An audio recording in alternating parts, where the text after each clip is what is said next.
झाड़ू है।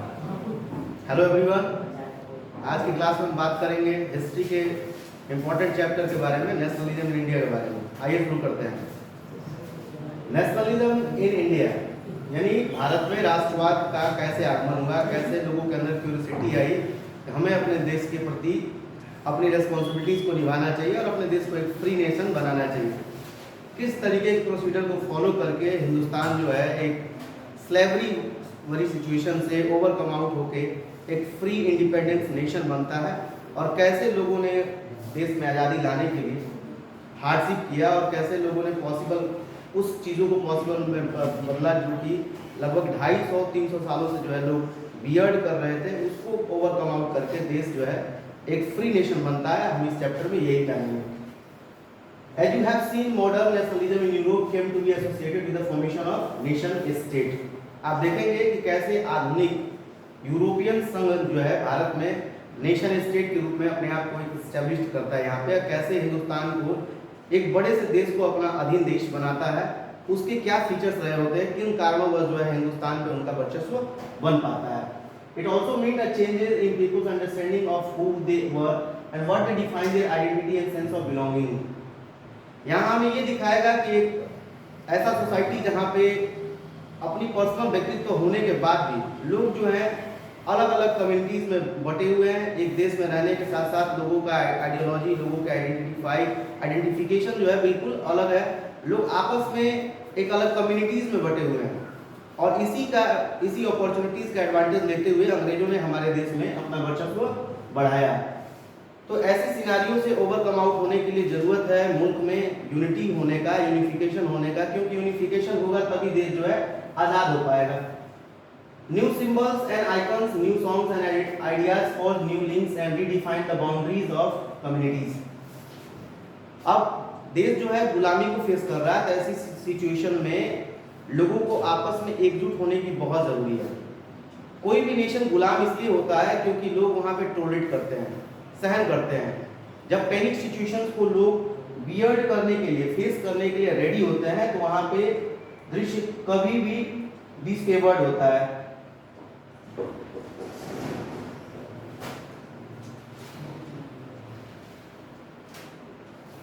In most countries, making of this new national identity was a long process. दुनिया के तमाम देशों में स्लेवरी रही है, उसमें अपना पहचान बनाना, अपने आप को नए फॉर्म में इस्टेब्लिश करना एक बहुत बड़ा जर्नी होता है। It's a long journey to gain freedom from any established company from the foreign investment. How did this consciousness emerge in India? किस तरीके से भारत में लोगों के अंदर जागरूकता आई, कैसे हिंदुस्तान के लोग जागरूक हुए और अपने अधिकारों के लिए अलर्ट हुए, और हिंदुस्तानियों ने कैसे अपनी आज़ादी को पाया। In India as in many other countries, the growth of modern nationalism is intimately connected the anti colonial movement. Bharat में आज़ादी लाने की जो रणनीति है, वो लोगों ने हिंदुस्तान के अलग क्षेत्रों में कॉलोनीज को फेस किया, जिनकी ब्रूटल रिप्रेशन को फेस किया। उसके बाद जो है लोगों के अंदर ये आइडियोलॉजी आया कि हम क्या करें, अंग्रेजी सरकार के विपक्ष में हम मूवमेंट चलाएं। तो हिंदुस्तान में एंटी कॉलोनियल मूवमेंट के द्वारा जो है अंग्रेजों की प्रति अपोनेंट होना शुरू हुआ, अपोजिशन होना शुरू हुआ, और लोग जो है धीरे धीरे कहीं ना कहीं डाइवर्सिटीज़ में ही अब लोग एक साथ जुड़ने की बात को सोच रहे थे, अपने आप में एक अलग अटैचमेंट लाना चाहते थे, क्योंकि पता था कि जब तक हम एक साथ जुड़ेंगे नहीं तब तक हमारे देश का दृश्य जो है बदलेगा नहीं। People began discovering their unity in the process of their struggle with colonialism. लोग जो है आपस में अब एकता के प्रति जागरूक हो रहे थे, क्योंकि जब तक आप अपने आप को एक साथ जोड़ के नहीं रखेंगे तब तक आप किसी बड़े व्यक्ति को या अपने अपोजिट वाले व्यक्ति को हरा नहीं सकते हैं। हराने के लिए आपको सबसे पहले जरूरी है आपसी एकजुट होना आपको पड़ेगा। यही गलत मिस्टेक्स थी हिंदुस्तानियों की, जिसकी वजह से अंग्रेज जो है भारत में लंबे समय तक अपने हुकूमत को कायम रख पाए। वो उनकी आइडियोलॉजी थी कि हिंदुस्तानी लोग जो है सेकुलरिज्म अपने आप को मानते हैं, लेकिन ऐसी कल्चर को वो लोग फॉलो करते नहीं हैं। और इसी अपॉर्चुनिटीज़ का अंग्रेजों ने लाभ लेते हुए हिंदुस्तान में अपने एम्पायर को लंबे समय तक इस्टेब्लिश रखा और अपने वर्चस्व को बनाए रखा, और उसका लाभ जो है उनकी जर्नी को कंप्लीट करने में बहुत फायदा हुआ। The sense of being oppressed under colonialism provided a shared bond that tied many different groups together। अब हिंदुस्तान की सिचुएशन ये थी कि यहाँ पे लोग ऑपरेस्ड कंडीशन लाइफ व्यतीत करते थे, यानी क्या, सारे लोग यहाँ पे दबाए हुए सताए हुए लोग थे। अंग्रेजी एम्बेसी के द्वारा उनके टॉर्चर्ड भरे रूल्स को हिंदुस्तान के लोग बहुत दयनीय तरीके से फेस कर रहे थे, और इसी वजह से आपस में अलग अलग कम्युनिटी के लोग जो है अब जुड़ना, एक दूसरे से बंधना शुरू हो गए।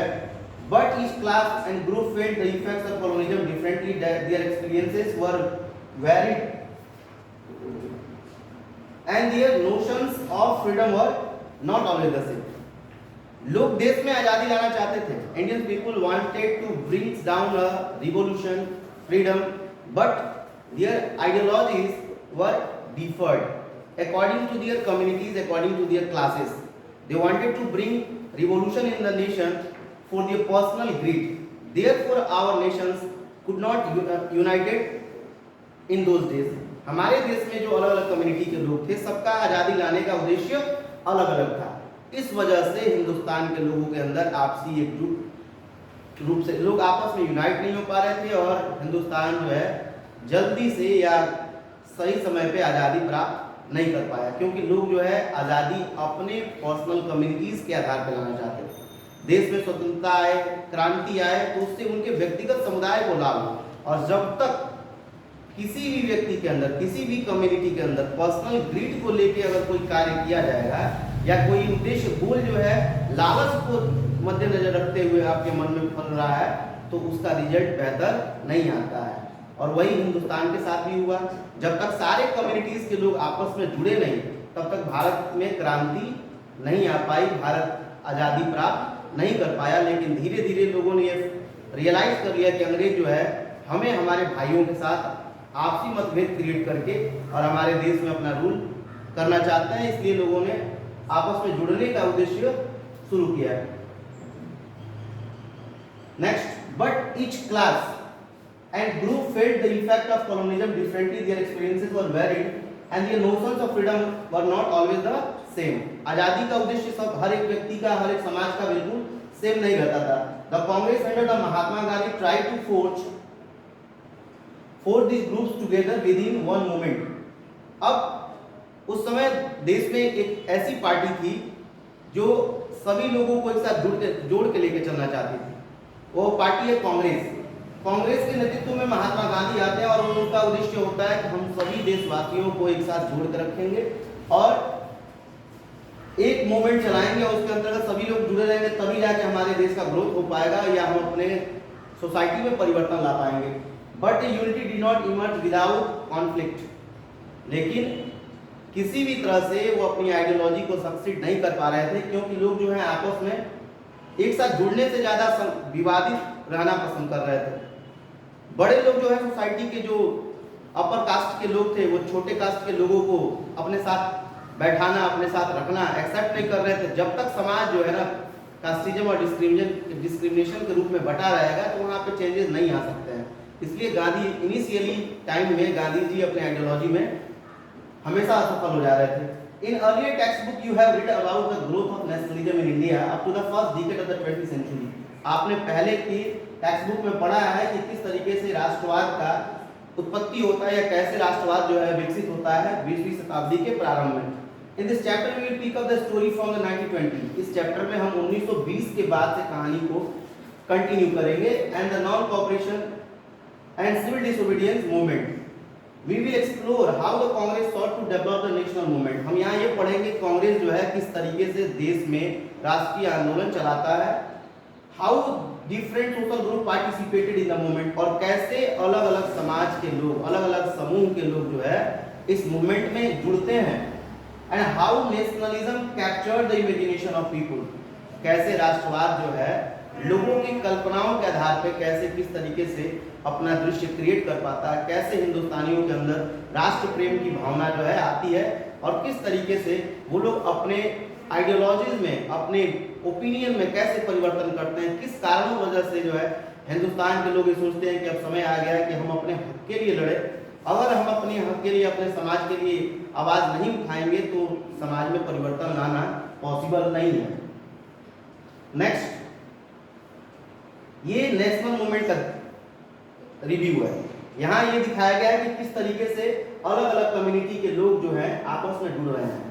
जब तक लोगों के अंदर आपस में मोबिलाइजेशन नहीं होगा, भीड़ नहीं होगी, लोग आपस में कनेक्टेड नहीं होंगे, तो बाहरी लोग जो है हमेशा उस समाज को, उस देश को टॉर्चर करेंगे ही करेंगे। मुट्ठी भर लोग जो है लाखों की भीड़ पे अपना कब्जा बना लिए। रीजन ये था कि उस समय भी हिंदुस्तान के लोगों में एकता नहीं था, और जब तक देश हो या परिवार, जब तक आपस में एकता नहीं होगा तब तक वहां पे हैप्पीनेस नहीं आ सकती है, तब तक वहां पे प्रोग्रेस नहीं हो सकता, तब तक वहां पे डेवलपमेंट नहीं हो सकता है। डेवलपमेंट तभी होगा जब परिवार में और देश में यूनिटी होगी, एकता होगी, तभी हम बाहर के व्यक्तियों से लड़ सकते हैं। अगर हम आपसी संबंध अच्छे नहीं रखेंगे तो और सोचेंगे कि हम पड़ोसी को या अपने अपोनेंट या विरोधी को हरा दें, तो ये पॉसिबल नहीं है। किसी भी व्यक्ति को हराने के लिए जरूरी है कि आप पहले अपने लोगों से जुड़ के रहें और टाइटली बॉन्ड बनाएं, ताकि आपको अपोजिट व्यक्ति जो है, आपका जो अपोनेंट व्यक्ति है, आपसे लड़ने से भी डरे। ऐसा अपने अंदर मजबूती लाना चाहिए। तो गांधी जो है कांग्रेस के नेतृत्व में हिंदुस्तान की बड़े भीड़ को आपस में जोड़ने का प्रोपेगेंडा रखते हैं कि हम हिंदुस्तानियों को जोड़ेंगे, और इसी भीड़ के माध्यम से अंग्रेजों के मंसूबे पे पानी फेरने का उद्देश्य जो है गांधी लेके चल रहे हैं। और ये सिनारियो है 6 अप्रैल 1919 का, 6 अप्रैल 1919 का दृश्य है। Mass procession on the street become a common feature during the national movement. राष्ट्रीय आंदोलन के दृश्य का समय का दृश्य है, जो कि 6 अप्रैल 1919 का सिनारियो है, जहां पे हिंदुस्तान की बड़ी भीड़ जो है एक साथ जुड़ने का काम कर रही है और अंग्रेजों को हिंदुस्तान से हटाने की प्रोपेगेंडा को लेके लोग आगे बढ़ रहे हैं। अब हम डिस्कस करेंगे द फर्स्ट वर्ल्ड वार, खिलाफत एंड नॉन कोऑपरेशन मूवमेंट के बारे में। प्रथम विश्व युद्ध और खिलाफत और असहयोग आंदोलन के बारे में हम यहाँ से डिस्कस करेंगे। In the year after 1919 we see the national movement spreading in new areas, incorporating new social groups and developing new mode of struggle. 1919 के दौरान हमारे देश में नया राष्ट्रीय मूवमेंट जो है स्प्रेड हो रहा था, नेशनल मूवमेंट स्प्रेड हो रहा था, जहां पे नए सामाजिक ग्रुप आपस में यूनाइट हो रहे थे या आगे आ रहे थे। And developing new mode of struggle, संघर्ष जो है नए पहलुओं को एक्सेप्ट कर रहा था, नए लेवल पे देश में परिवर्तन आ रहे थे। How do we understand this development, कैसे जो है इस विकास को, इस प्रोग्रेस को हम समझेंगे। What implication did they have, किस तरीके के इसमें पॉलिसीज अप्लाइड किए गए होंगे, कैसे लोग जो है अपनी रणनीतियों को सफल करने के लिए सोशल रिफॉर्मर्स और पॉलिटिशियंस और पॉलिटिकल पार्टीज जो है 1919 के दौरान किन प्रोपेगेंडा पे काम कर रही थी, ताकि हिंदुस्तान के लोगों को आपस में जोड़ा जा सके और परिवर्तन सोसाइटी में लाया जा सके, ताकि विदेशी जो रणनीतियां हैं, विदेशी कल्चर है, जो विदेशी एस्टेब्लिशमेंट है, वो हिंदुस्तान से कंप्लीटली स्किप्ड हो जाए, यहाँ से वो लोग चले जाए। First of all the war created a new economic and political situations. पहली बात है कि जो विश्व युद्ध 1914 से लेकर 1918 के ड्यूरेशन में जो वार चला था, 1914 टू 1918,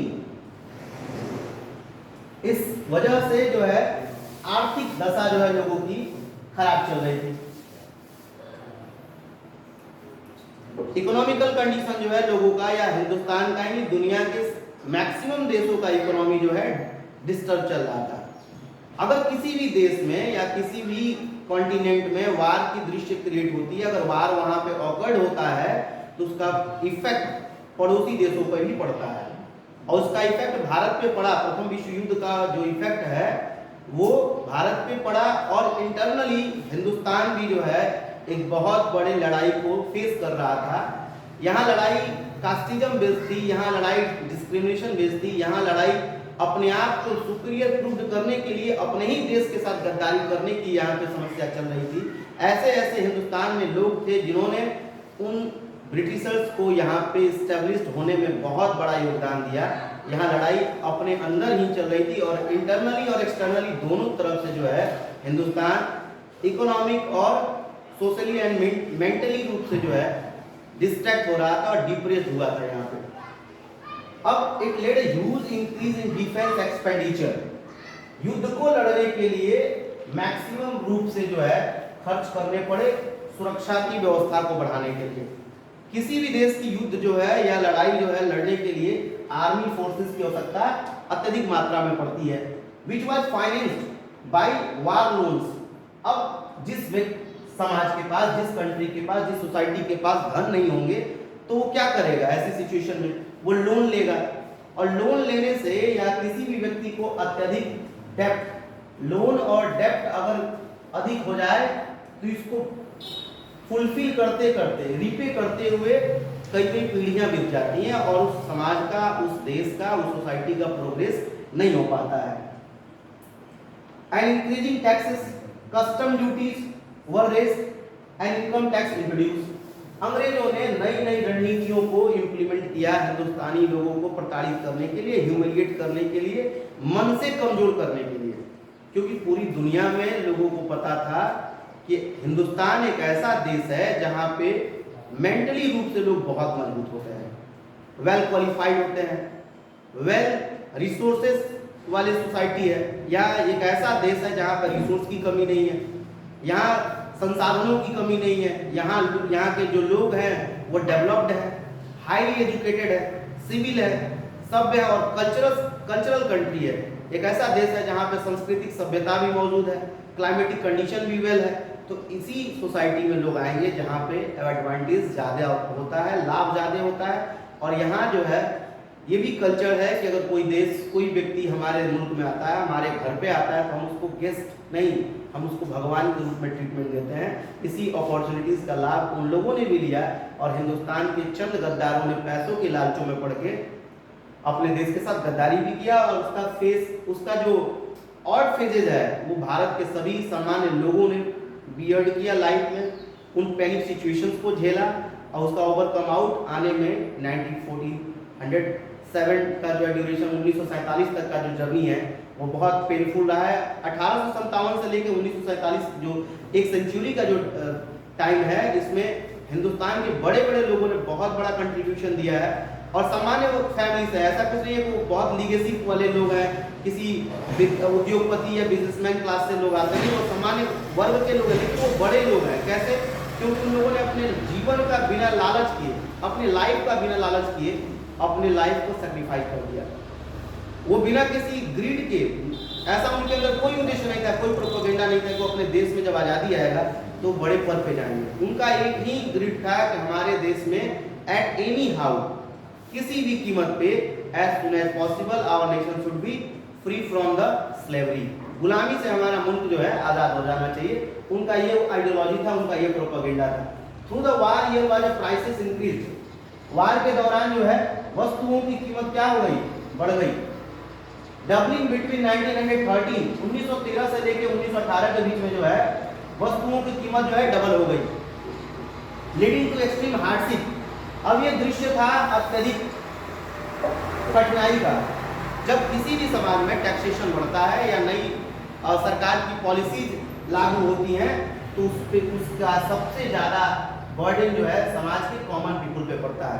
सामान्य जिंदगी को बहुत ज़्यादा कठिनाइयों का सामना करना पड़ता है क्योंकि उनकी अर्निंग उतनी नहीं होती है कि वो सरकार की हर एक पॉलिसीज को हैप्पीली एक्सेप्ट कर पाए।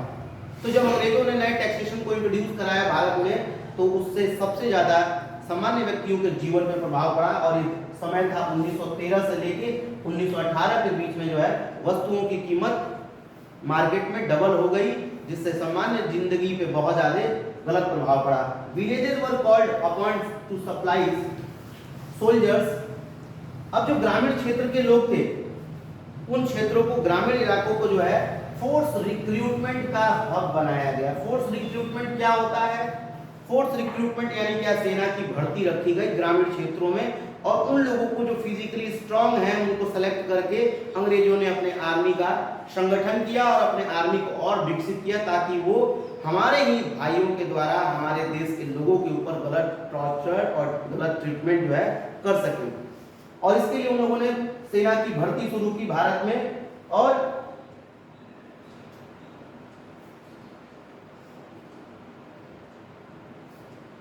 अब सेना की भर्ती जो है इसके प्रति हिंदुस्तान के लोगों के अंदर ग्रामीण क्षेत्रों में गुस्सा जो है अत्यधिक मात्रा में था, क्योंकि कोई व्यक्ति नहीं चाहता था कि हम लोग जो है अपने समाज में रह के अपने ही भाइयों के साथ भेदभाव करें, डिस्क्रिमिनेशन करें या उन्हें गलत ट्रीटमेंट दें। लेकिन लोगों की मजबूरी होती है, एक इकोनॉमिकल प्रॉब्लम होती है, आर्थिक क्राइसिस, और गरीब आदमी अगर काम नहीं करेगा तो उसका लिवलीहुड जो है अच्छे से मेंटेन नहीं हो पाएगा। इस वजह से उन्हें मजबूरी में भी काम करना पड़ता है, और उन कार्यों को भी करना पड़ता है जो करना नहीं चाहते हैं, जो डिजायरेबल वर्क नहीं होता है उसको भी वो लोग मजबूरी में एक्सेप्ट करते हैं, क्योंकि उनको पता है कि हमारे पास कोई दूसरा ऑप्शन नहीं है। फोर्स रिक्रूटमेंट आई तो जो है ग्रामीण क्षेत्रों में इसके लिए गुस्सा लोगों के अंदर फूटा, लोग जो है और अत्यधिक पैमाने पर अंग्रेजों के प्रति एंग्विश हुए। और देन इन 1918 टू 1921 18 से लेकर 19 के बीच का जो ड्यूरेशन है वो हिंदुस्तान के इतिहास का बहुत ही माइजरेबल ड्यूरेशन है। 1918 टू 1921 ये जो वक्त है वो भारत के लिए हार्ड फेजेस था, बहुत कठिन दौर था, जहां पे हिंदुस्तानियों ने बहुत सारी समस्याओं को फेस किया। सबसे मेजर प्रॉब्लम था भारत के तमाम हिस्सों में फसल जो है बर्बाद हो गया था। Within the duration of 1918 to 1921, in many parts of India, crops had ruined due to, as a result, the Indian people faced the scenario of starvation. भारतीय मूल के निवासियों ने भुखमरी जैसी परिस्थिति को भी फेस किया। एक जो इंसान जो है मेंटली रूप से कमजोर किया जा रहा है, फिजिकली कमजोर किया जा रहा है, वहीं जो है ऐसी दृष्टि आ जाती है जहाँ पे फसल भी उसका बर्बाद हो जाता है, तो ना वो टैक्स पे कर पाएगा, ना ही अपने परिवार की जरूरतों को पूरा कर पाएगा, और ना ही समाज में अपने रिक्वायरमेंट को मेंटेन करने के योग्य बन पाएगा। तो गरीब इंसान जो है और प्रताड़ित हो रहा था, और उसका जो है टोटली लाइफ एकदम डिजास्टर्स कंडीशन से बियर्ड हो रहा था। अब resulting in acute shortage of food, जैसे ही फसल बर्बाद हुआ तो भोजन की क्या हो गई समाज में या मार्केट में, फूड रिक्वायरमेंट लोगों की बढ़ी, आबादी की, तो उसको मीट करने के लिए लोग जो है असफल रहे, भोजन की ही कमी हो गई, लोगों के परिवार तक उतनी रिक्वायरमेंट भरी प्रोडक्शन नहीं पहुंच पा रहा था क्योंकि फसल ही बर्बाद था। और जब एग्रीकल्चर वर्क अगर डिस्ट्रैक्ट होगा, डिस्टर्ब होगा, जिस किसी भी देश की जो इकोनॉमी है वो टोटली एग्रीकल्चर पर डिपेंड करती है, और जब एग्रीकल्चर वर्क ही सही नहीं रहेगा तो लोगों का जीवन जो है वहां पे प्रभावित होगा, आर्थिक व्यवस्था खराब होगी अगर कृषि कार्य अच्छे से नहीं हो पा रहा है तो। This was accompanied by an influenza epidemic, influenza नामक महामारी का आगमन भी इसी दृश्य में हुआ। एक्यूट शॉर्टेज ऑफ फूड के वजह से लोग जो है बीमारियों से ग्रसित हुए। According to the census of 1921, 1921 के गणना के अनुसार 12 to 13 मिलियन, 12 से 13 मिलियन लोग जो हैं इस आपदा के वजह से और इस महामारी की वजह से मरे। 12 to 13 million people died as the result of influenza epidemic and acute shortage of food, according to the census of 1921। 1921 के गणना के अनुसार भारत में लगभग 12 से 13 मिलियन लोग जो है भूखमरी को फेस करते हुए इन्फ्लुएंजा एपिडेमिक को बियर्ड करने के बाद जो है लोगों की मृत्यु हुई। People hoped that their hardship would end after the war over। लोगों के अंदर ये विश्वास था कि हमारी जो कठिनाइयां हैं, जो हमारी जिंदगी में मुश्किलें हैं, वो बहुत जल्द खत्म हो जाएंगी, जैसे ही वार दुनिया से फिनिश होगा, जैसे पूरी दुनिया में शांति आएगी, वैसे ही हमारे जीवन में भी परिवर्तन होगा, हमारा लाइफ स्टाइल, हमारा कल्चर, हमारी ट्रेडिशन जो है परिवर्तित हो जाएगी, हमारी जिंदगी अच्छी हो जाएगी। But that did not happen. लेकिन जो लोगों का उम्मीद था, जो लोग चाहते थे, वो ऐसा नहीं हो पाया। लोगों की एक्सपेक्टेशन के हिसाब से रिजल्ट आने वाले टाइम में नहीं आया। At this stage, a new leader appeared and suggested a new mode of struggles। ऐसे दृश्य में जहां पे लोग जिंदगी के हार्ड फेजेस को फेस कर रहे हैं। लोग बहुत परेशान हैं अपनी जिंदगी को लेके, अपने लाइफ में परिवर्तन लाने की एक्सपेक्टेशन में लोग डूबे हुए हैं कि किस तरीके से हमारे समाज में, हमारे लाइफ में चेंजेस आएंगे। इसी दृश्य के बीच एक नया नेता आता है और वो क्या करता है, संघर्ष के मार्ग को ही चेंज कर देता है, नए स्टाइल से, नए तरीके से देश में संघर्ष जारी करता है ताकि लोगों के जीवन में परिवर्तन आ सके। और हम देखेंगे कि वो कौन पर्सनालिटी है जो सोसाइटी में परिवर्तन लाने के लिए इस दशक में अराइव हो गए थे। तो वो व्यक्ति हैं गांधी। द आइडिया ऑफ सत्याग्रह, सत्याग्रह का विचार। अब सत्याग्रह है क्या? तो सत्याग्रह यानी होता है सर्च फॉर ट्रूथ, सत्य की खोज करना। Satyagraha, search for truth.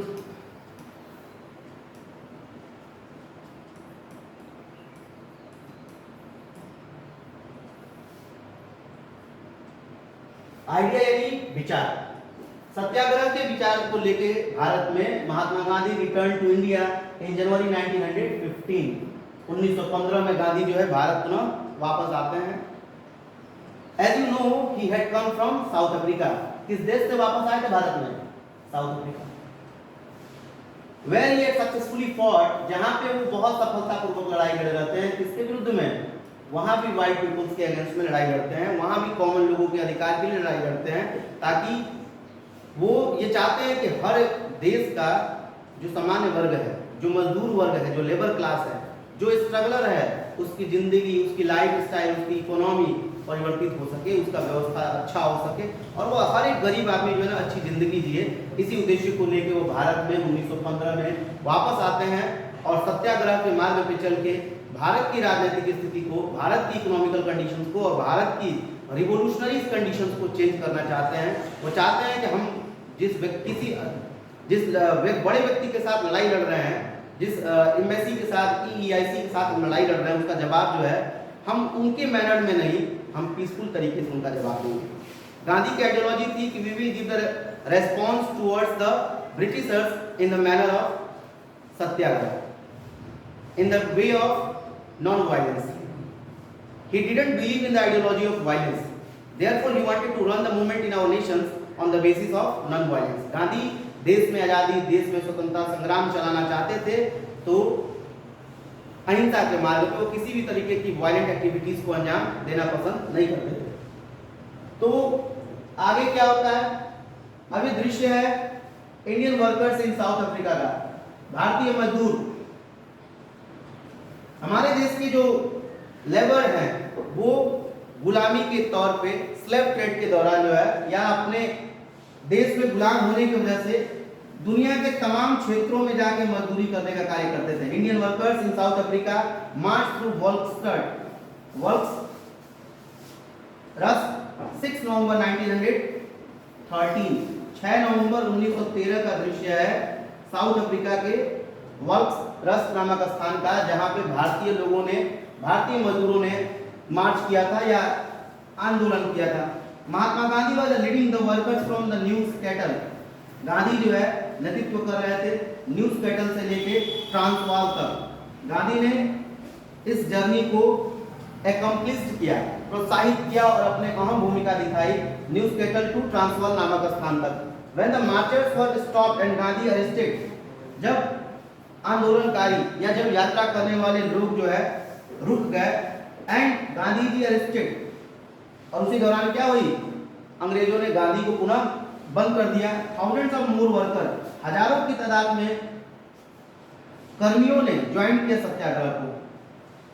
जब अंग्रेजी सरकार के द्वारा गांधी को साउथ अफ्रीका में बंदी बना लिया गया तो लोगों के अंदर हिम्मत टूटा नहीं, लोग और मोटिवेट हुए। वर्किंग क्लास के लोगों ने अपने अंदर और क्यूरियोसिटी दिखाई और अधिक मात्रा में सत्याग्रह को ज्वाइन किया। अगेन द रेसियस लॉ, जहां पे रंग के आधार पे, जाति के आधार पे डिस्क्रिमिनेशन की व्यवस्था फैली हुई थी, उसके विरुद्ध में that denied rights to non whites, ताकि जो काले लोग हैं, जो व्हाइट्स नहीं है, वो अपने अधिकार को ऑब्टेन कर सके। साउथ अफ्रीका कास्टिज्म और रेसिस्ट सिचुएशन से बियर्ड हो रहा था। वहां लोग जो है रंग के आधार पर प्रताड़ित किए जा रहे थे। वहां सारी सोसाइटी ही अलग बनाई गई थी गोरे लोगों के द्वारा काले व्यक्तियों के लिए। तो वहां पे भी गांधी ने अपनी आइडियोलॉजी को एस्टैब्लिश किया।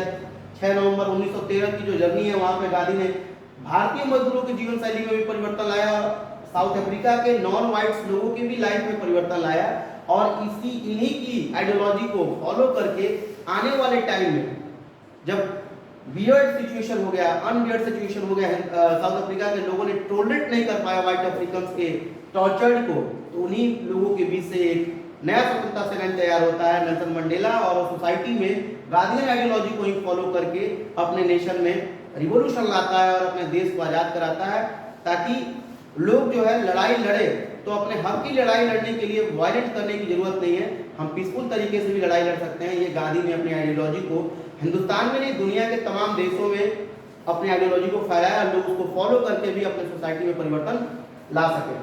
आइए फिर देखते हैं भारत में क्या परिवर्तन आया गांधी जी के पुनः वापस आने के बाद। हिंदुस्तान में किन किन चीजों में चेंजेज आया, हिंदुस्तान का सोसाइटी कैसे बदला, पॉलिटिकल कंडीशन कैसे बदला, और भारत के लोगों की जिंदगी में परिवर्तन कैसे आया, हम इस चैप्टर में यहाँ से आइडिया ऑफ सत्याग्रह के माध्यम से गांधी की कोट्स देखेंगे, गांधी की इंडोवेयर को देखेंगे, कोशिशों को देखेंगे। ये देखिए सत्याग्रह का दृश्य है, हिंदुस्तान के अलग अलग क्षेत्रों में गांधी ने क्या किया, मूवमेंट चलाया और गांधी ने विजिट किया ताकि लोगों को जोड़ा जा सके। सबसे जरूरी है क्या, मास प्रोसेशन होना। आंदोलन तभी सक्सेस होता है जब उसमें मास प्रोसेशन होती है, भीड़ लंबे पैमाने पर लगती है, तभी सोसाइटी में परिवर्तन आता है। सोसाइटी को चेंज करने के लिए एक आदमी कोशिश करना शुरू करे और घर से निकल गया अगला एक आदमी, और उसकी ये सोच है कि हम पूरे देश को आपस में जोड़ के लेकर चलेंगे, हम भीड़ लगाएंगे और भीड़ के माध्यम से हम उनका जवाब देंगे, तो सोसाइटी में परिवर्तन जल्द आता है। और इसी आइडियोलॉजी को गांधी ने सक्सेस करने के लिए अलग अलग क्षेत्रों में कैंपेन करना, लोगों से मिलना शुरू किया। अब देखिए, the racist regime with a novel method of mass agitation with the called satyagraha. Gandhi ये मानते थे कि देश में परिवर्तन लाने के लिए लोगों को अत्यधिक मात्रा में आपस में जुड़ना पड़ेगा। जब लोग आपस में जुड़ेंगे तभी जाकर सोसाइटी परिवर्तित हो पाएगी या समाज बदल पाएगा। अब मास एजिटेशन यानी कि लंबे पैमाने पे भीड़, जब भीड़ लगेगी तो सत्याग्रह अपने उद्देश्य में पूर्ण हो पाएगा या उसको सत्याग्रह कहा जा सकेगा, क्योंकि आंदोलन को चलाने के लिए अकेले ही आदमी की बस की बात नहीं है। जब उसके साथ भीड़ होगी तभी दूसरे अपोनेंट व्यक्तियों के अंदर टेरर होता है, डर या भय होता है। The idea of Satyagraha is the power of truth. उद्देश्य क्या था सत्याग्रह का?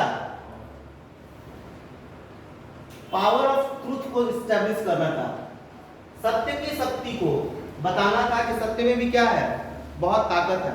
अगर आप सत्य को अपना हथियार मान के चलते हैं तो आप सोसाइटी में उससे भी परिवर्तन ला सकते हैं। And need to search for truth, और सत्य की खोज करना, सत्य को ही खोजना है कि वास्तविक रूप में वास्तविकता है क्या, क्या लड़ाई लड़ना या किसी दूसरे व्यक्ति को वायलेंट तरीके से रेस्पॉन्स करना, मारना पीटना ही प्रॉब्लम का कंक्लूजन है। उन्होंने ये साबित किया कि हम प्रॉब्लम्स से ओवरकम आउट हो सकते हैं पीसफुल तरीके से भी। हम उस व्यक्ति का बॉयकॉट करके भी अपना डिसअप्रूवल शो कर सकते हैं। अगर हमारे अंदर विल पावर अच्छा है, हम इच्छा शक्ति मजबूत रखते हैं, तो हम किसी भी परिस्थिति से बाहर आ सकते हैं बिना किसी डिस्क्रिमिनेशन के, बिना किसी वायलेंट एक्टिविटीज के। It is suggested that if the cause was true, if the struggle was against injustice. संघर्ष किसके विरुद्ध में था? अन्याय के विरुद्ध में। Then physical forces was not necessary. तो जब अन्याय के लिए लड़ना है, जब हमें अपने अधिकार के लिए लड़ना है, तो उसके लिए शारीरिक बल का होना आवश्यक नहीं है। According to Gandhian ideology, Gandhi विचारधारा के अनुसार लड़ाई को लड़ने के लिए शारीरिक बल की आवश्यकता नहीं है। टू फाइट द ऑपरेशन, लड़ाई लड़ कौन रहा है? समाज में सताए हुए लोग। देश के लिए सैक्रिफाइस करता कौन है? समाज के वो लोग जिन्हें बहुत ज्यादा अच्छा रिस्पेक्ट नहीं दिया जाता। देश की इकोनॉमी को मजबूत कौन बनाता है? वर्किंग क्लास, कार्य करने वाले मजदूर, वही तो देश की इकोनॉमी को एस्टैब्लिश करते हैं। और देश के बड़े लोगों को भी लग्जरियस लाइफ देने का काम जो है समाज के हमेशा छोटे लोगों ने ही किया है। विदाउट सीकिंग वेजियंस और being aggressive, a satyagrahi could win the battle.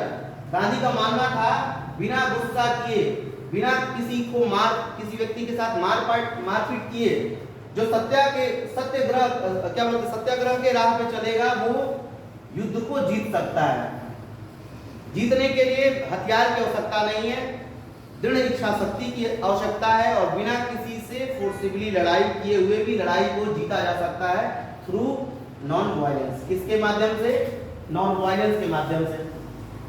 अहिंसा के मार्ग पे चल के क्या हो सकता है? देश में परिवर्तन आ सकता है, लड़ाई को जीता जा सकता है। ये जरूरी नहीं है कि हम लड़ाई जीतने के लिए क्या करें, दूसरे व्यक्ति से उसी की भाषा में बात करें। हम अलग तरीका अपना के भी लड़ाई को जीत सकते हैं, ये गांधी जी का मानना था। This could be done by appealing to the conscience of the operation. बस जरूरी क्या है? सताए हुए लोगों को जागरूक करना, उनको एनर्जी देना, उन्हें बताना कि आप कुछ कर सकते हो, आपके अंदर भी वो पोटेंशियल है, पावर है, कैपेबिलिटी है कि आप सोसाइटी में परिवर्तन ला सकते हो। बस उन्हें जगाने की जरूरत है। गांधी का मानना यह था कि जो ऑप्रेस्ड है, जो प्रताड़ित है, जो सताए हुए लोग हैं, उन्हीं को सचेत कर दो, उन्हीं को जागरूक कर दो, उनको ही जगा दो कि तुम उठो और अपने अधिकार के लिए आवाज उठाओ और पीसफुल तरीके से जवाब दो। समाज में परिवर्तन अवश्य आएगा और देश जो है युद्ध को जीतेगा भी। पीपल इंक्लूडिंग द ऑपरेशंस, लोगों को जुड़ना, समाज में सताए गए लोगों को आपस में जोड़ना, एक साथ बैठाना, had to be persuaded to see the truth. ये सत्य की तरफ बढ़ना होगा, आजादी को नजदीक से देखना होगा। अगर समाज के सताए हुए लोग, टॉर्चर्ड किए हुए लोग आपस में जुड़ जाते हैं तो समाज में परिवर्तन अवश्य रूप से आएगा। Instead of being forced to accept the truth through the use of violence, violence को ना फॉलो करते हुए हम सत्य को एक्सेप्ट करें तो समाज में परिवर्तन लाया जा सकता है। By this struggle truth was bound to ultimately triumph. और यही जो संघर्ष है, अगर हम समाज में सत्य को लेके अपना जब ही शुरू करते हैं तो ट्रिम हमें प्राप्त होगी, विजय, जीत हासिल होगी। ट्रिम यानी क्या होता है? जीत या विजय। विजय को प्राप्त करने के लिए गांधी आइडियोलॉजी के तहत हथियार की आवश्यकता नहीं थी, सत्य के मार्ग पर चलने की आवश्यकता थी। गांधी का मानना यह था कि देश की आजादी लाने के लिए हमें हथियारों की आवश्यकता नहीं है। हम अगर अपने हौसले बुलंद रखें और सत्य का साथ दें तो समाज में परिवर्तन आ सकता है। After arriving in India, Mahatma Gandhi successfully organised satyagraha movement in various places. Bharat में आने के बाद 1915 में जब गांधी जी रिटर्न आए साउथ अफ्रीका से, तो उन्होंने तमाम क्षेत्रों में सत्याग्रह आंदोलन चलाया। हिंदुस्तान के डिफरेंट पार्ट्स में ही runs satyagraha movement to united the people of nation. In 1917 में ही travel to Champaran in Bihar. वो बिहार राज्य के चंपारण डिस्ट्रिक्ट में पहुंचे 1917 में। To inspire the peasants to struggle against the oppressive plantation system. क्या करने के लिए?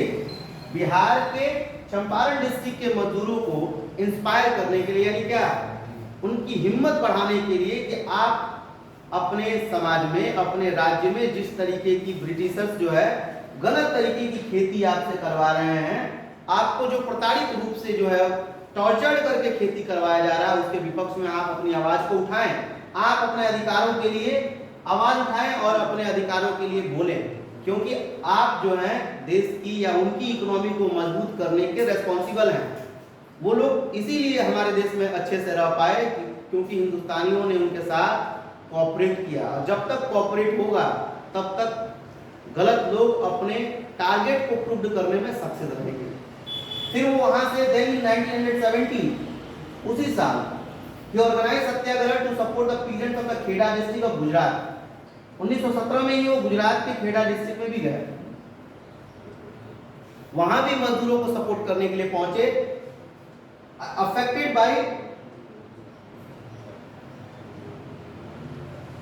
affected by crop failure and plague epidemic, the peasants of Kheda could not pay the revenue and were demanding that revenue collection be relaxed. Gujarat की मुद्दा क्या थी? किस वजह से गुजरात के मजदूर परेशान थे? अब हिंदुस्तान के अलग अलग क्षेत्रों में जो है एपिडेमिक की वजह से या एक्यूट शॉर्टेज ऑफ फूड की वजह से लोग जो है असफल रहे अपने टैक्सेस को पे कर पाने में। तो गुजरात के लोग ये चाहते थे कि हमें टैक्सेशन से क्या मिल जाए, राहत मिल जाए, हमें टैक्स पे ना करना पड़े।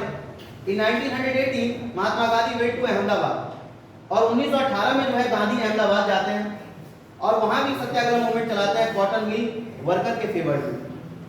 जो मजदूर कंपनियों में काम कर रहे हैं उनकी वर्किंग आवर्स लिमिटेड हो, उनके लिए अच्छी वेजेस दी जाए, क्योंकि जो मजदूर है ना वो सोसाइटी का इंफ्रास्ट्रक्चर है, निर्माण करता है, वो बेस है, फाउंडेशन है, उसको लेबर के रूप में ट्रीट न किया जाए, उसको सोसाइटी में पैरेलल इंपॉर्टेंस दिया जाए, ये होना चाहिए सोसाइटी में।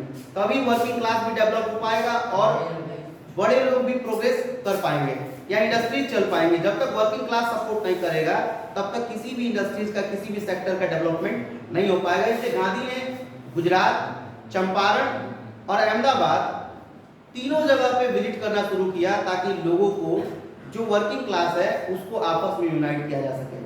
किसी भी इंडस्ट्रीज को, किसी भी सेक्टर को, किसी भी ग्रोसरीज को, किसी भी कमोडिटीज को, सुख सुविधाओं को प्रोड्यूस करने का कार्य जो है, बनाने का कार्य जो है, कभी भी मजदूर ही करता है। कमर्शियल क्रॉप्स हो, इंडस्ट्रियल प्रोडक्शन हो या इंडस्ट्रीज का डेवलपमेंट हो, देश की इकोनॉमी को मजबूत करना हो, ये सारा कार्य जो है पीजेंट्स और वर्किंग क्लास के ऊपर ही डिपेंड करता है। तो गांधी जो है इनकी लिवलीहुड को परिवर्तित करना चाहते थे, इनके जीवन में परिवर्तन लाना चाहते थे और इनको आपस में जोड़ना भी चाहते थे ताकि लोग इंस्पायर हो गांधीयन आइडियोलॉजी से और अपने अधिकार के लिए आगे बढ़े, अपने हक के लिए आवाज उठाएं और अंग्रेजी कल्चर को हिंदुस्तान से आसानी से खत्म कर सकें। आइए फिर हम यहाँ डिस्कस करेंगे गांधी ऑन सत्याग्रह। महात्मा गांधी जो है सत्याग्रह के ऊपर किस तरीके की ओवरव्यू को रखते हैं और क्या उनका विचार है। It is said of passive resistance that is the weapon of the weak. Gandhi का मानना है कि कमजोर समाज के लोग या समाज के वो लोग जो कि ऑप्रेस्ड हैं, वो लोग इसलिए प्रताड़ित रहते हैं क्योंकि वो अपने आप को कमजोर मानते हैं, अपने आप को निष्क्रिय मान लेते हैं, अपने हक के लिए आवाज नहीं उठाते हैं, इसलिए उन लोगों को और टॉर्चर किया जाता है। But the power which is the subject of this article, लेकिन शक्ति यहाँ पे किस चीज को दी जा रही थी? ट्रुथ को। Article can be used only by the strong. समाज में जो बड़े लोग हैं उनको कोई सता नहीं सकता। वो उस समय भी लग्जरियस लाइफ जिंदगी को, कंफर्ट जोन को एंजॉय कर रहे थे जब हिंदुस्तान में अंग्रेजों का वर्चस्व था। प्रताड़ित कौन होता है? समाज के छोटे लोग, मजदूर वर्ग के लोग जो जिंदगी को जीने के लिए स्ट्रगल कर रहे होते हैं, उन्हीं को ह्यूमिलिएट, उन्हीं को ऑप्रेस, उन्हीं को प्रताड़ित। एक्सप्लॉयटेशन जो है सबसे ज्यादा सोसाइटी में उन्हीं का होता है जो इकोनॉमी को मजबूत करते हैं, जो अपने लाइफ का मैक्सिमम टाइम जो है ईमानदारी से स्पेंड करते हैं, उन्हीं की लाइफ जो है हेल बना दी जाती है। Indeed it's call for the intense activity. उनका मानना था कि हमें उनको जागरूक करना बहुत जरूरी है, वो लोग एक्टिव हो, ऑप्रेस्ड सोसाइटी के लोग अपने अधिकारों को पहचाने, अपने हक के लिए आवाज उठाएं। The movement in south Africa was not passive. जो साउथ अफ्रीका में आंदोलन चला वो पैसिव नहीं था, वहां लोगों को जागरूक होना पड़ा, लोगों ने अपने हक के लिए आवाज उठाई बट एक्टिव, और वहां लोग जो है जागरूक हुए, सक्रिय हुए, तभी जाके उनके जीवन में परिवर्तन आ पाया। और जब तक हम अपने अधिकारों के लिए जागरूक नहीं होंगे, एक्टिव नहीं होंगे, ये सोचेंगे कि हमारा डेस्टिनी खराब है, हम अपने जीवन में परिवर्तन नहीं कर पाएंगे, तो हमसे हो ही नहीं पाएगा, तब तक हम और ज्यादा प्रताड़ित जिंदगी जिएंगे। लेकिन जिस दिन हमें अपने ऊपर विश्वास हो जाएगा कि हम कुछ कर सकते हैं, हम समाज में परिवर्तन ला सकते हैं, तो उसी दिन हमारी लाइफ में चेंजेस आ सकते हैं। तो हमें एक्टिव होना पड़ेगा अपनी जिम्मेदारियों के प्रति, और गांधी यही करना चाहते थे। यही चाहते थे कि जो वर्किंग क्लास है देश का, जो इकोनॉमिकल क्राइसिस को फेस कर रहा है, इसी को एक्टिवेट कर दिया जाए, इसको अपने अधिकार के बारे में जागरूक कर दिया जाए ताकि सोसाइटी में परिवर्तन आ सके। Satyagraha is not a physical force. Satyagraha शारीरिक रूप से मजबूर करने का कार्य नहीं था, मानसिक रूप से मजबूत बनाने का उद्देश्य था। सत्याग्रह जो है इसलिए गांधी चला रहे थे कि लोग मेंटली रूप से स्ट्रांग हो जाएं, फिजिकली स्ट्रांग होने की आवश्यकता नहीं है, क्योंकि जहां पे शरीर काम नहीं करता वहां दिमाग काम करता है। लड़ाई लड़ने के लिए बल की आवश्यकता नहीं है, बुद्धि की आवश्यकता है। जिस व्यक्ति के पास बुद्धि है वो बिना बल के भी किसी लड़ाई को जीत सकता है। तो गांधी मेंटली स्ट्रांगनेस को फोकस कर रहे थे, फिजिकल स्ट्रांगनेस को नहीं। इसलिए वो सत्याग्रह आइडियोलॉजी को हिंदुस्तान में एस्टैब्लिश करना चाहते थे कि satyagrahi does not inflict pain on the adversary, he does not seek his destruction, अब जो सत्याग्रह के मार्ग पे चल रहा है वो अपने दर्द को बियर्ड करने के लिए विपरीत परिस्थितियों में नहीं जाएगा, क्योंकि उसको पता है कि हमें रेस्पॉन्स कैसे करना है, हमें अपने अधिकार के लिए जवाब कैसे देना है, क्वेश्चन कैसे राइज करना है। हम सत्य के राह पे चल के देंगे, हम उस आइडियोलॉजी को फॉलो नहीं करेंगे, क्योंकि ऑलरेडी लाइफ जो है डिस्ट्रक्टिव हो गया था। जितने भी कॉमन लोग थे हिंदुस्तान के, उनकी जीवन जो है हेल बन चुकी थी अंग्रेजों के इंफीरियर ट्रीटमेंट के द्वारा। In the use of satyagraha there is no ill will whatever. Satyagraha का उपयोग करके कोई भी व्यक्ति जो है उल्टी सीधी हरकतें नहीं कर सकता था। अगर कोई गलत ट्रीटमेंट तरीके से अगर आंदोलन को नया रुख देना चाहता है, मूवमेंट को नए तरीके पे ले जाना चाहता है, तो वही गांधी अपनी आइडियोलॉजी को कॉल्ड ऑफ कर देते थे, मूवमेंट को वही रोक देते थे, क्योंकि उनको पता था कि हम अगर हिंसा को सपोर्ट करेंगे तो सिनेरियो कुछ और विपरीत हो सकता है। क्योंकि इन्हीं के अपोजिट्स ग्रुप था जो कि देश में आज़ादी नए तरीके से लाना चाहते थे। वो लोग उस लहजे में जवाब देते थे जिस तरीके से अंग्रेज समझना चाहते थे, लेकिन गांधी का आइडियोलॉजी था कि हम पीस को मद्देनजर रखते हुए, पीस को फॉलो करते हुए देश में परिवर्तन लाएंगे। Satyagraha is a pure soul force, आत्मा को जगाने का कार्य था। सत्याग्रह क्या था? आत्मिक रूप से लोगों को जागरूक करना, लोगों को ये रियलाइज करा देना कि तुम्हारा ही नेचर है, ये तुम्हारे ये रिसोर्स है, लेकिन दूसरा व्यक्ति कब्जा करके रखा है। क्यों रखा है? क्योंकि तुम कोऑपरेट कर रहे हो, तुमको गुलामी करना नशा हो गया है, इसलिए वो अगला व्यक्ति तुम्हें गुलाम बना के रखा है। तो जिस दिन व्यक्ति मानसिक रूप से और आंतरिक रूप से जागरूक हो जाता है, तो समाज से उसी दिन से गुलामी का एबोलिशन हो जाता है। कोई भी सोसाइटी हो, पहले का ड्यूरेशन रहा हो, अंग्रेजों का हुकूमत रहा हो, या आज के पॉलिटिशियंस का हुकूमत हो, जिस दिन हमें रियलाइज हो जाएगा कि ये कुछ नहीं कर रहे हैं, सिर्फ और सिर्फ हमें गुलाम बनाने के लिए हमारे सोसाइटी में अलग तरीके के उद्देश्य को लेके आ रहे हैं और हमें मेंटली रूप से ब्रेन वॉश कर रहे हैं, और हम उनको फॉलो कर रहे हैं किस बात के लिए? तो सिर्फ हमें ये समझा रहा है कि मैं तुम्हारा हूँ और तुम तरक्की मत करो, मुझे तरक्की करने दो, मुझे बिल्डअप होने दो, मैं तुम्हारी इकोनॉमी को मजबूत कर दूंगा। इस वजह से हमारे देश में गुलामी और गरीबी जो है डे बाय डे बढ़ती जा रही है। तो हमें इस चीज को समझना है। गांधी इसके लिए फोर्स कर रहे थे लोगों को। Truth is very substance of the soul. सत्य क्या है? मनुष्य को जागृत करने का मुख्य हथियार है। अगर सत्य के राह पे चला जाए तो उसमें सक्सेस मिलने में टाइम लगता है, लेकिन जिस दिन कामयाबी मिलती है, जिस दिन अचीवमेंट मिलता है, तो वो उसका जश्न पूरी दुनिया मनाता है, सेलिब्रेशन बहुत बड़ी होती है। That is why this course is called a satyagraha. इसलिए इस कोशिश को, इस प्रयत्नों को सत्याग्रह कहा गया। The soul is informed with the knowledge. इसमें ज्ञान की भी बात है। आप जब सत्य को फॉलो करेंगे तो पहले आपको ज्ञानी होना भी जरूरी है। पहले आप ज्ञान के प्रति जागरूक होंगे, शिक्षा के प्रति अग्रेसिव होंगे, शिक्षा लेने के लिए डेडिकेटेड होंगे, और आप अपने ज्ञान का सही तरीके से यूटिलाइजेशन करने के लिए भी उत्सुक होंगे। In it Burns the flame of love. क्या होगा? जहां सत्य की बात होगी वहां हृदय में, लोगों के दिलों में प्रेम भी उत्पन्न होगा। जहां हिंसा की बात होगी वहां पे लोग जो है डिसग्रेस करेंगे एक दूसरे को, डिफेम करेंगे एक दूसरे को, लोग जो है एक दूसरे को अलग तरीके से ट्रीट करना शुरू करेंगे। लेकिन यहाँ पे सत्य के राह पे चल के लोगों के अंदर प्रेम उत्पन्न करना था। Non cooperation, non violence is the supreme धर्म। सबसे ऊंचा धर्म क्या है गांधी के हिसाब से? नॉन वायलेंस को फॉलो करना। लेकिन क्या ये पॉसिबल है? क्या उन भेड़ियों को समझाया जा सकता है जो हमारे देश में, हमारे समाज में ऐसी एक्टिविटीज को इतना ज्यादा एक्सप्लोर कर रहे हैं, जहां पे लोगों को ह्यूमिलिएट किया जा रहा है, मारा जा रहा है, और एक फैमिली से लड़की, बच्चे और बूढ़े व्यक्ति को भी ह्यूमिलिएट किया जा रहा है? क्या वहां पे सिर्फ और सिर्फ पीस को फॉलो करना उचित है? क्या वहां समाज बदल सकता है पीस के मार्ग पे चल के? नहीं। वहां वो भी जरूरी है जो अपोनेंट्स ग्रुप, जो विपरीत चलने वाले लोग, जो यूथ आइकन्स थे हिंदुस्तान के, जो लोग एक्टिविटीज कर रहे थे, वो भी कुछ हद तक बिल्कुल सही था। क्योंकि सिर्फ और सिर्फ पीसफुल तरीके से सपोर्ट करना, एग्री होना, सहमत होना ही देश में क्रांति नहीं ला सकता है।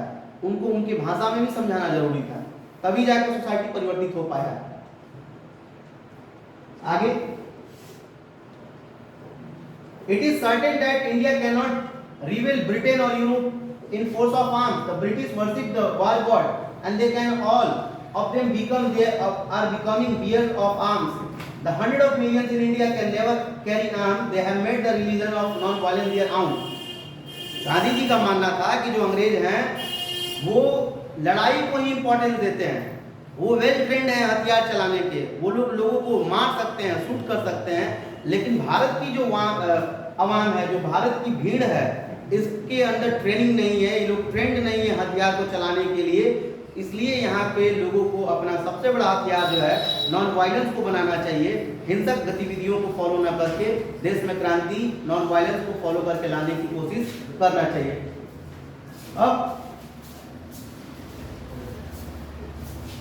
नेक्स्ट आपका टॉपिक है द रॉलेट एक्ट। हम लोग नेक्स्ट लेक्चर में इसको डिस्कस करेंगे रॉलेट एक्ट के बारे में।